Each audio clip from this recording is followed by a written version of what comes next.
Bonjour à tous, j'espère que ça va bien. Je tiens enfin parole, et je vous poste cette vidéo d'une séance de yoga complète, mais qui va être découpée en 3 parties pour que vous puissiez l'arranger à votre façon.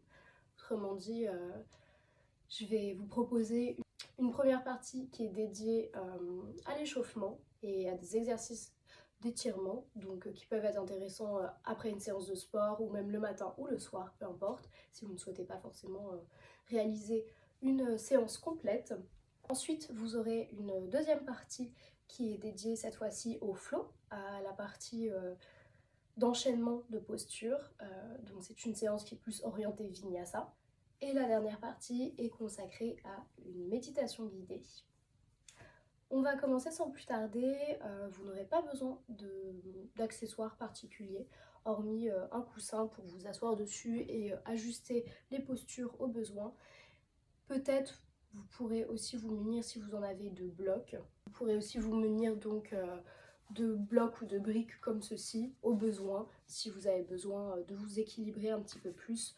Voilà, on va commencer sans plus tarder donc par l'échauffement. Alors, j'ai pris le thème des énergies de la fin d'année qui sont hyper intéressantes parce que c'est des énergies qui se renouvellent, qui sont assez riches, qui sont assez intenses.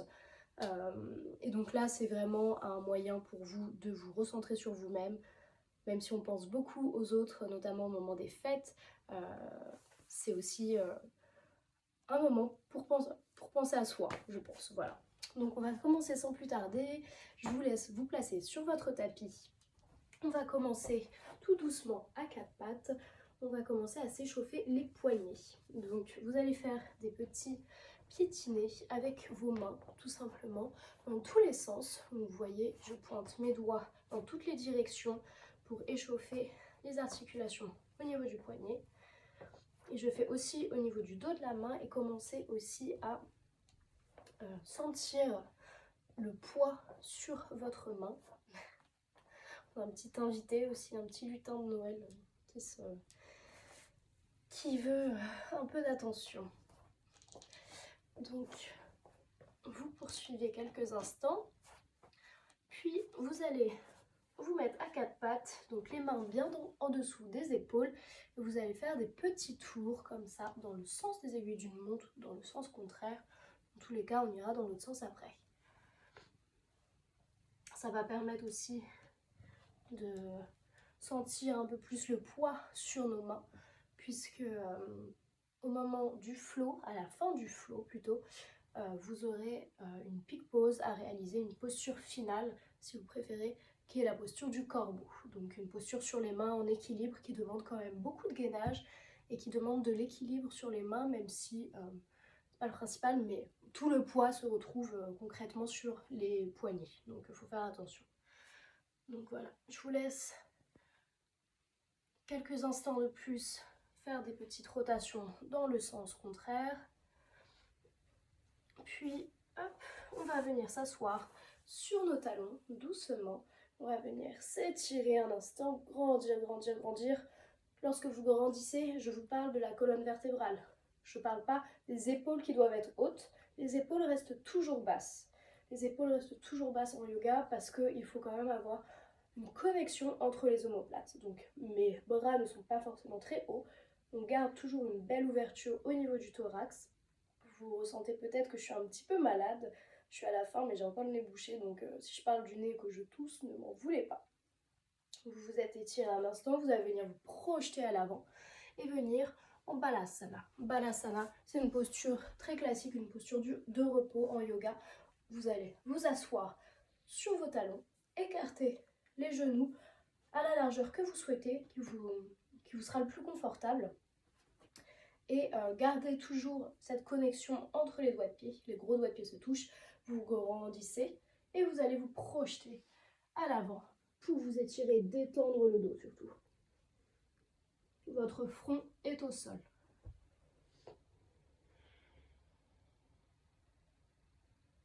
Si vous voulez intensifier cette posture, vous pouvez aussi lever les bras au ciel, en pointe, voire même placer des briques sous chaque coude pour encore plus étirer le dos. Voilà, donc, je vous laisse revenir en haut. Hop. Je vais me remettre face à vous. Et on va venir maintenant travailler une petite planche pour commencer à s'échauffer. Je vais retirer mes chaussettes. Vous pouvez garder vos chaussettes si vous le souhaitez pour le moment. Lors de l'échauffement, c'est pas particulièrement gênant, mais au moment du flow, ça le sera plus. Je vous conseillerais de les retirer. Donc, vous allez venir en planche, c'est-à-dire, hop, les mains sous les épaules. Vous gardez bien une bonne largeur entre vos poignets et vos pieds, qui sont flex évidemment. Vous allez venir projeter déjà une première fois votre corps en avant. Autrement dit, hop, je vous montre de côté. Vous êtes là en planche, hop, les mains sous les épaules et vous venez projeter pour commencer à sentir le poids davantage sur ces poignets. Venez juste contracter au maximum et projeter. Je suis donc sur les pointes de mes pieds lorsque je me projette. Le nombril est bien rentré, le regard entre les mains ou un peu plus loin à l'avant. Hop, et je viens faire des petits à-coups comme ça. Revenez en arrière et se projeter à l'avant. Revenir en arrière, se projeter à l'avant. Ça, c'est déjà un bon exercice pour s'habituer à l'Ashtangasana, c'est-à-dire se projeter en avant, comme je vais le faire là. Hop, et descendre, puis remonter, puis après, on est en chien tête en haut. On va donc poursuivre de la même façon pour exercer un petit peu nos bras échauffés, exercer nos bras échauffés et continuer sur ce gainage. On va poursuivre avec des petites pompes sur les genoux ou les mains ou les pieds en planche comme vous le souhaitez. Vous venez hop, descendre tranquillement. Là, le but c'est pas d'être très ouvert, d'être très écarté comme on peut le voir sur des pompes classiques. On va rester en posture neutre, les mains le long du corps entre guillemets et les coudes surtout très serrés, le plus serré possible au niveau du corps. C'est là qu'on va trouver des beaux Ashtangasana. Hop, on descend et vous allez faire ça 6, 7, 8 fois comme vous le sentez, voire même 10 au besoin. Je repousse à l'expire. Expire, inspire, expire. Inspire, expire. Je vous laisse réaliser ça encore 3 fois. Puis après, on va revenir une dernière fois, s'asseoir sur nos talons. Je vais me grandir, me projeter à l'avant, m'étirer. Hop, venir sur l'avant de mes bras, mon bras avant reste placé et je viens ouvrir à droite, puis à gauche, à droite, puis à gauche.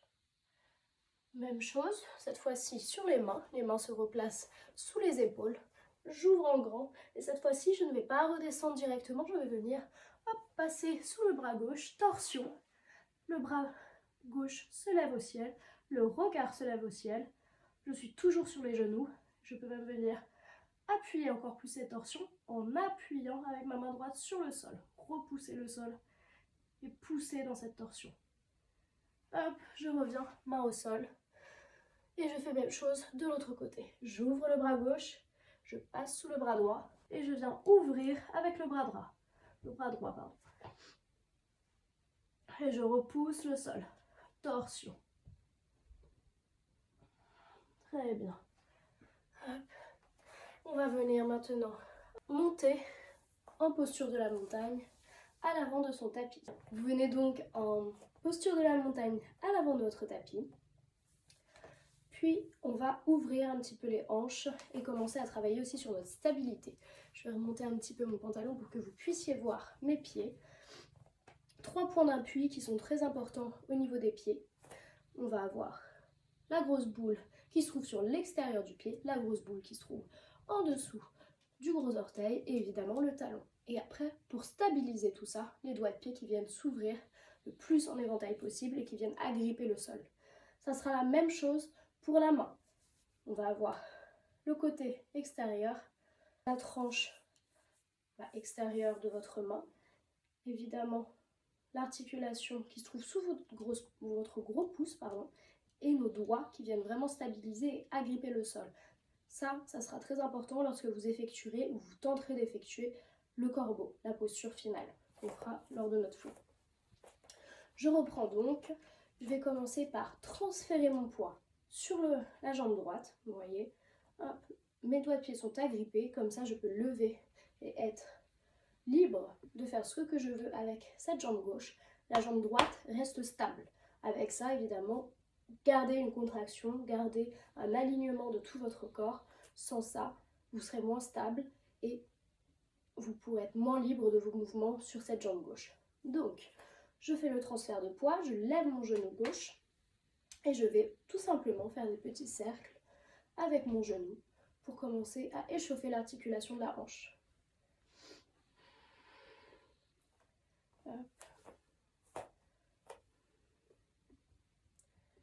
Si vous vous déstabilisez, c'est pas très grave, c'est pas un problème.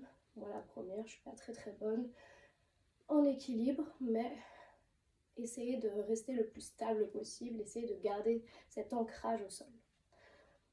Vous avez fait quelques tours dans un sens puis dans l'autre avec votre jambe gauche. Vous allez faire la même chose avec la jambe droite. Transfert de poids sur la jambe gauche. On se stabilise, bon ancrage. Même chose, on ouvre la hanche, des petits cercles dessinés avec le genou. Même chose dans l'autre sens. Hop. Des petits cercles dessinés avec le genou. Très bien, on revient au sol. On vient transférer le poids sur la jambe droite, venir lever le genou gauche, venir tout d'abord l'ouvrir, ouvrir la hanche, travailler sur cette ouverture, travailler sur cet équilibre, cet ancrage. Restez dynamique, restez gainé. Et hop, on va venir en torsion, pareil, croiser, ouvrir la main gauche sur le côté et venir en torsion. Le regard se projette soit à l'avant, si vous avez besoin de plus de stabilité, soit sur le côté gauche. Même chose, on relâche, on va faire la même chose du côté droit. On lève, on garde cette stabilité, cet ancrage au sol. On vient ouvrir le genou, la hanche. Hop, puis même chose de l'autre côté en torsion. Gardez d'abord peut-être votre regard à l'avant, puis après, doucement, projetez-le vers la droite. Hop, très bien. Je vous laisse vous relâcher un instant. On va faire un dernier exercice pour relâcher et détendre le dos. Et après, on va poursuivre avec la séance de flow. Je vous laisse donc en posture dynamique, en Tadasana, posture de la montagne. Les bras sur les côtés sont ouverts. Le buste est ouvert. Mes épaules sont basses. Je vais venir lever mes bras au ciel. Les épaules sont toujours basses et je me projette à l'avant. Je vais garder un angle de 90. Je me mets de côté pour que vous puissiez voir. Je suis à l'avant, en posture de la montagne, dynamique, gainée. Je monte, hop, et je vais descendre. En même temps que je descends, je projette, vous le voyez, mes fessiers à l'arrière. C'est comme ça que je descends et je garde cet alignement. Je garde un gainage pour rester à 90 quelques instants, quelques respirations. Une inspire, une expire, une inspire, une expire, et je viens à l'expire, tout relâcher. Vous n'êtes pas obligé de descendre très bas. Si vous n'êtes pas souple, ce n'est pas un problème. Là, vous êtes dans une posture de confort qui relâche.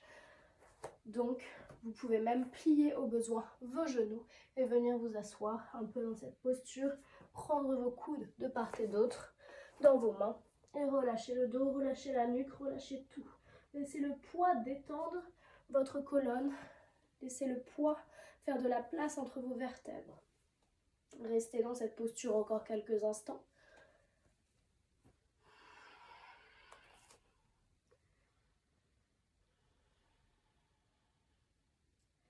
Puis revenir en dynamique. Tendre les jambes. Se projeter à 90 Utthita Tadasana et venir remonter les bras en l'air et relâcher. Très bien. Et bien maintenant, vous êtes prêts pour poursuivre avec le flow. Je vous laisse là si vous ne souhaitez pas continuer la séance mais que vous vouliez simplement vous étirer. Et puis sinon on est reparti.